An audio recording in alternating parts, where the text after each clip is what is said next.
Yo, what's up mga Lodi and welcome back to my channel. So for today's videos ay may nagtatanong sa isa nating followers kung pwede ba natin gamitin ang bagong version ng LP001H Plus ng Big Dipper at ng RGB na old version ng Big Dipper sa isang controller.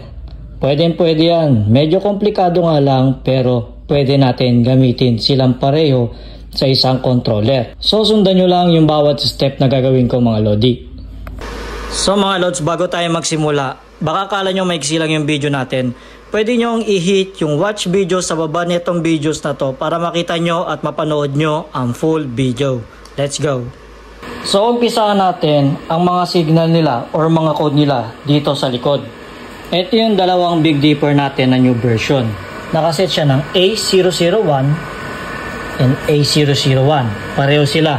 Pinaka-basic lang muna to. Tapos, sa old version, naka D017. D017 pareho. Pinaka-basic lang muna to mga Lodi ha. Ngayon, baka tanungin nyo, unahan ko na kayo, bakit magkaiba ang code nila? Kasi nga, new version at old version. Kaya nga sila magkaiba. So, ang new version nakaset ng A001, dito nyo yan makikita sa may scanner button na number 1. Tingnan nyo. Pinindot ko yung 1, umilaw. Angat natin ang volume or signal kung saan nagpapalakas at nagpapahina. Angat natin to, color red. Nakita nyo? Okay? Ngayon, sa old version tayo. Papatayin natin yung scanner 1 kasi magsasabay yan. Dito tayo sa scanner 2. Mamaya ko na ipapaliwanag sa inyo kung bakit magkaiba. Angat natin ang knob. Nandito kasi ang signal ng old version. Tingnan nyo. Diba? Pwede nyo silang pagsabayin pero magkaiba sila dito ng settings. Papakita ko sa inyo mamaya. Sundan nyo to. Let's go! So mag-start na tayo sa ating programming. Pindutin natin ang program button. 2 to 3 seconds, iilaw ang program indicator light. Okay, so umpisahan natin sa A001 ng new version. Yung nasa scanner 1 yan, tulad ng kanina sinabi ko. Taas natin to. Nandito ang lahat ng controller ng new version sa kabilang side or sa left side. Okay, so baba natin. Pindutin natin ang scanner 2. Ang scanner 2 or old version ng Big Dipper ay nandito sa kabilang side. Taas natin ang knob na to dahil to ang volume kung paano natin siya lalaksan at hihinaan. Okay, nandito naman siya. See? Drop natin ulit lahat ng knob dahil maglo-load na tayo sa ating DMX controller. Off natin ang 2 ulit. Open natin ang 1. Dito muna tayo maglalagay ng kulay. So, patayin natin ang 1. Baba natin. Buksan natin ang 2. Okay. Red.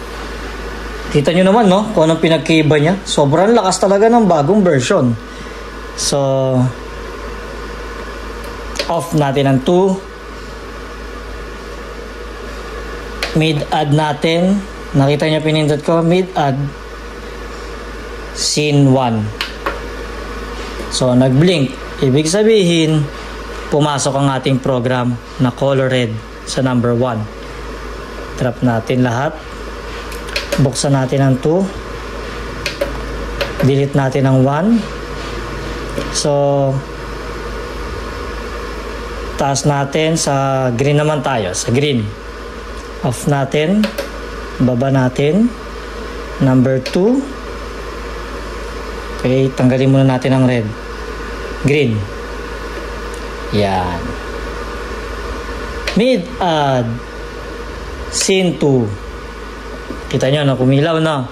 So, baba nyo ulit ang ilaw. Sa red. Baba nyo ulit ang green. So, blue. Sa blue tayo. Off natin. Drop.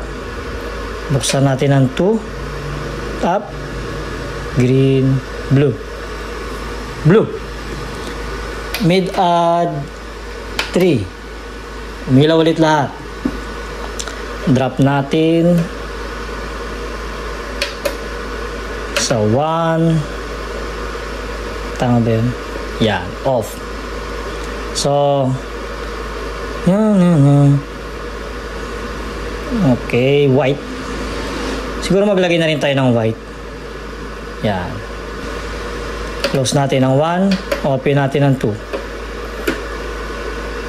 Up. White. Laking pinagkaiba, no?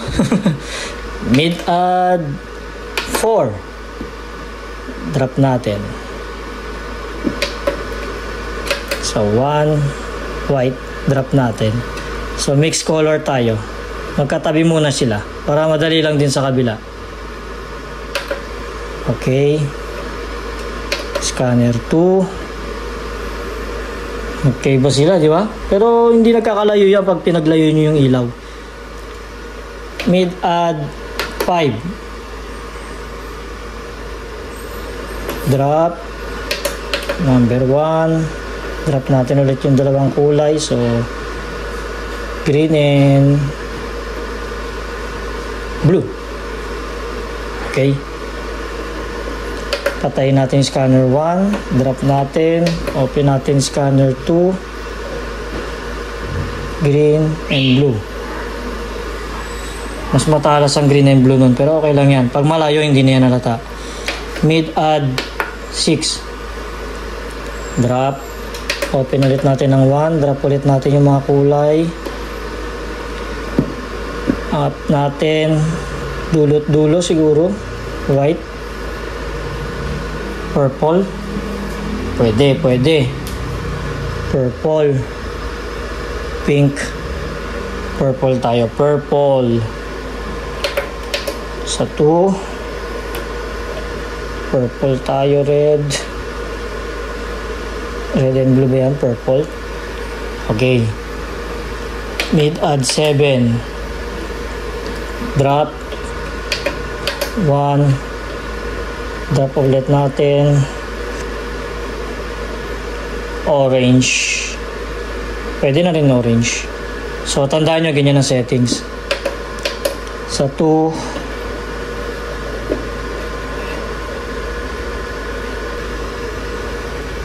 Yan, orange. Makuha na yan sa ganyan. Yan. Tindagan pa natin konti. Pwede na yan. Mid-add 8. Okay, drop natin lahat. 1, drop natin ulit lahat. Pindutin natin program 2 to 3 seconds. 1, 2, 3. So, umilaw na. Blackout. Nasaan ang blackout? Nandito sa kanan, sa pinaka-baba. Okay na. Naniniwala kayo, okay na.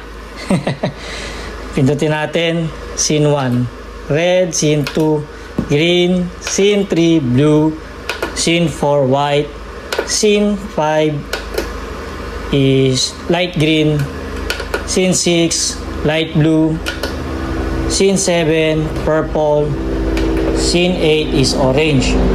Hindi man sila magkapareho pero pwede na rin dahil kung malayo na yan ang ranging ng mga ilaw, safe na yan. Hindi nyo na makikita yung ganyang may green tsaka pula na yan. Dahil malayo na yun. Okay, tanong ulit. Paano na to papaganahin? Okay, halimbawa, mabilis ang tugtog ng music nyo. Autodel. Nakita nyo, pinindot ko to. Autodel ha. Yan. Autodel. Meron ditong speed. Taas nyo yan. Diba? Pwede silang pagrambulin. Pwede mong ilagay alternate. New, old. Para pagbuga ng ilaw, hindi sila sabog na magkaiba or may mahina or may malakas. Mabilis ang ilaw, dagdagan nyo. Oh. Di ba? Napaka-basic. O, di ba mga Lodi? Napaka-basic lang. Gusto nyo lagyan ng paid time? Pwede. Lagyan siya ng paid time. Bagalan nyo konti ang speed.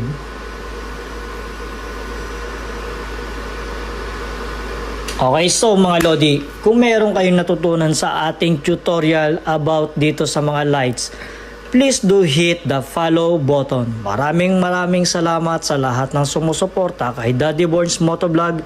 Let's go!